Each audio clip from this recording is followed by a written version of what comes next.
19 muertes por COVID-19 y 3.528 casos nuevos. Al alza siguen los pacientes críticos y la positividad subió a casi el 10%.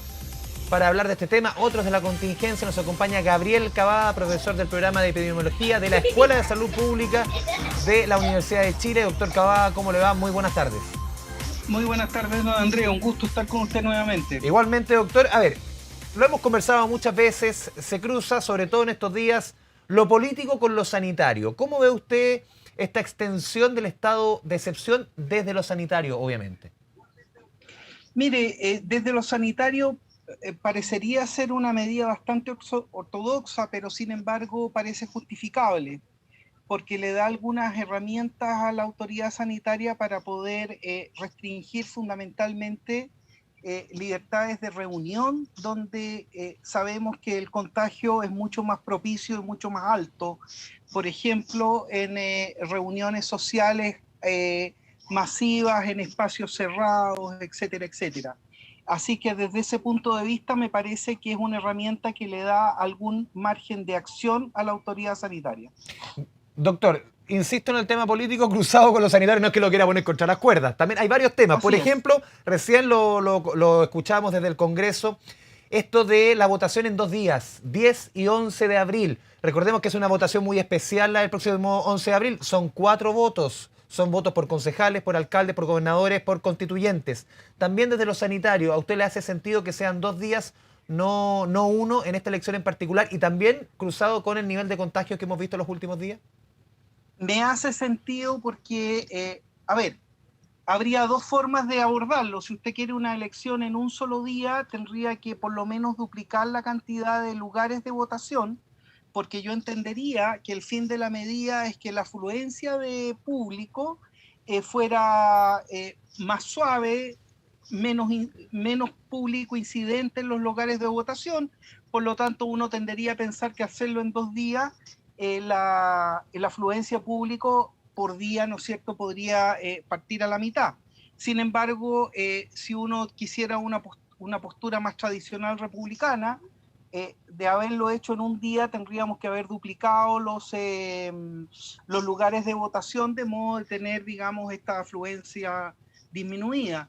Pero si el sentido es bajar el flujo de votantes, parece una medida razonable, por supuesto.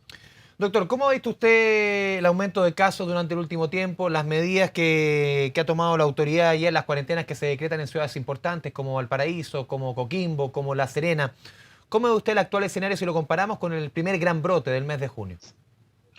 Mire, yo creo que estamos lejos de la tragedia del primer gran brote. En el primer gran brote teníamos positividades que superaban el 40%, que era brutal. Llegamos del orden de los 60.000 casos por semana. Bueno, cifras que fueron realmente muy fatídicas.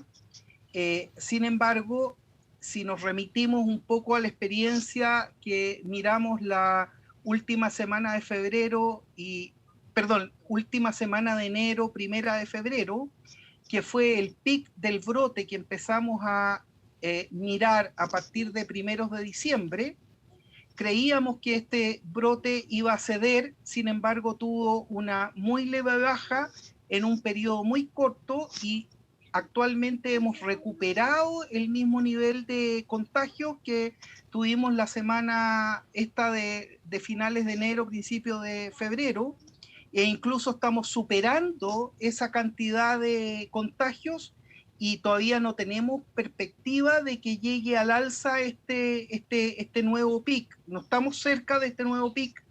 Probablemente este pic se empiece a verificar incluso a finales de marzo, principios de abril. Ahora, tenemos un R efectivo semanal de un 14-15%, o sea, una epidemia que se está expandiendo a razón de 15% de casos por semana. Y esto es muy alarmante porque esto fue lo que llamó la atención justamente a principios de diciembre, cuando sabíamos que iba a venir este pic estival, y fue el mismo R efectivo que se anticipó unas 3 semanas antes de este gran fatídico pic de finales de junio, principios de julio. Sí, incluso estaba recibiendo esa misma información respecto al R, a esta velocidad de contagio que usted menciona, doctor Cavada. E incluso la que estamos viendo estos días es similar a las que vimos en mayo. ¿Eso no le llama la atención puntualmente respecto al escenario que podamos ver? Claro, usted ponía el ejemplo de la positividad. No tenemos el 40%, estamos cercanos 9, 8, 10, dependiendo del día. Pero la velocidad de contagio, ¿no es preocupante?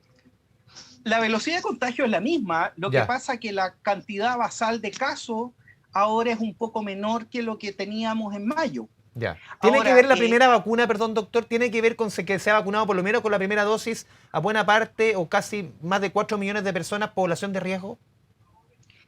mire, mi impresión es que todavía no estamos viendo el gran efecto de la vacuna. Ya, aunque sea la primera dosis, por eso se lo preguntaba. Claro, yo creo que en realidad la noticia más feliz, más promisoria, probablemente la miremos a finales de marzo, pero no en una disminución de contagios, ¿Mm? sino que yo esperaría que tuviéramos una muy importante caída en el número de fallecidos y también en la gente que hace cursos de enfermedad moderados a grave, y por lo tanto esperaríamos una descompresión importante del sistema hospitalario en sus unidades complejas. Pero esto no, como le insisto, no necesariamente se va a reflejar en la Ya. cantidad de una disminución de contagios propiamente El tal. tema solo es la evolución a cuadros más graves, como dice usted, y que afecte justamente a esa población de riesgo. Lo veíamos y lo hemos conversado cuántas veces, doctor Cavada, que más del 80% de los fallecidos son mayores de 60 años. Efectivamente, efectivamente. Es ahí a donde uno esperaría el gran impacto, que es un poco la evidencia que ha mostrado Israel, ¿no? Mm. Los números son bien evidentes. Doctor, ¿cómo analiza usted el retorno de los colegios a clases? Esa conversación ha estado, pero arriba, no solamente en este mes de marzo, estuvo también con el retorno, eventual retorno en los meses de octubre, noviembre. ¿Cómo ve usted ese retorno? El Colegio de Profesores ha hecho un llamado a echar pie atrás. ¿Usted cree que ha sido positivo este retorno a clase? Mire, como idea primaria, el retorno a clases por supuesto que es una medida positiva, pero sin embargo yo creo que a pesar de todo lo que se dijo, no fue una medida pausada, pensada, porque todo esto tiene que ver un poco con qué nivel de seguridad sienten los profesores y el personal asistente de la educación, los paradocentes. Entonces, si usted quería abrir los colegios en marzo, digamos, yo habría esperado que el plan de vacunación para los profesores y todo el personal docente hubiera sido a principios de enero, de modo tal que la segunda dosis hubiera sido a más tardar en la segunda semana de febrero, para instalar una cierta seguridad en el personal que atiende a los niños. Y ese es el gran problema. Yo creo que la demanda de los profesores en términos de haberle cubierto sus seguridades para iniciar las actividades era justa y consecuente. Y ahora, si usted me permite una muy pequeña reflexión, fíjese que cuando la epidemia partió, o sea, en los 3 primeros días de epidemia, le estoy hablando del 3, 4 y 5 de marzo del año 2020, el 3 de marzo tuvimos el primer caso y el día 3 de marzo creo que habían 4 o 5 casos. Si nosotros miramos cuál es el nivel de la velocidad de cambio de los colegios afectados por COVID, en 3 días usted tenía del orden de los 45. De modo tal que esa cifra, por supuesto que pone nerviosa a la comunidad escolar y particularmente a los padres. Entonces, por eso le digo que a mi juicio fue un poco precipitado o mal planeado, si usted quiere, el plan de apertura de colegios. Debería haberse dado por lo menos una sensación de seguridad bastante sólida, con evidencia científica.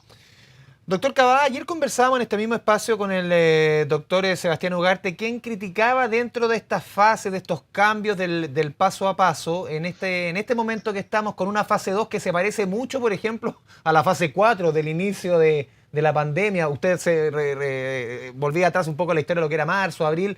esta fase 2 ahora es muy distinta a la que era la fase 2 hace algunos meses. Él decía, ojo, está bien que se abran supermercados, que se abran ciertos comercios, pero ojo con los cines, ojo con los casinos, ojo con los gimnasios, que no se abra todo, que se limite, porque esta fase 2 es demasiado, está demasiado flexible. ¿Cómo lo ve usted? Yo en eso coincido con el doctor Ugarte. Me parece que no podemos tomar la decisión de abrirlo todo a rajatabla, digamos. ¿Ah? Efectivamente se sabe que los gimnasios, por la actividad que usted tiene ahí, digamos, la forma de esparcir gotículas y fluidos nasales es bastante alta, entonces es bastante probable que sea eso un gran foco de contagio, de modo tal que me parecería bien poco prudente abrir y asistir más bien a los gimnasios. Ahora, si usted va al cine, en un cine usted por lo menos está 1 hora y media en un espacio cerrado, cuando por otro lado le están diciendo que evite los espacios cerrados y de alta concurrencia. Entonces parece ser que el mensaje que da la autoridad sanitaria es tremendamente contradictorio, y cuando usted da mensajes contradictorios, proyecta una falta de liderazgo claro, y el producto es que la población no le hace caso nomás.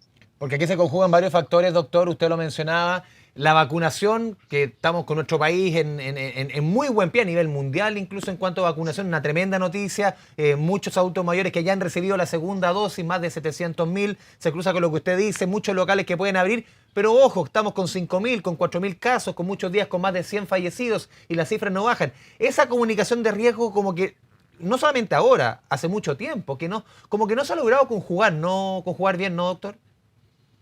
Yo creo que estuvo francamente ausente o coja durante toda la pandemia. Digamos, si uno mira los trazos comunicacionales desde el asiago marzo del año pasado hasta ahora, más bien tenemos en la comunicación de riesgo una cantidad inmensa de tropiezos más que de aciertos. O sea, ¿para qué vamos a entrar a recordar la apertura de la PUMAN, que la nueva normalidad, que etcétera, etcétera, digamos? ¿Sí? No hubo, digamos, un sostenimiento lógico de instalar en dónde usted se podía contagiar y cuáles eran las conductas riesgosas y las conductas seguras. A mí me parece de que si hiciéramos una encuesta a nivel ciudadano, todavía tenemos mucha falencia de comunicación, digamos. Doctora, ¿a usted le hace sentido, le preguntaba al principio por el estado de excepción, le hace sentido porque la discusión se extendía al toque de queda? Para usted también, yendo al tema sanitario, ¿es útil a esta altura un toque de queda? Mire, permítame hacer una reflexión un poquito más ancha que lo que usted me pregunta.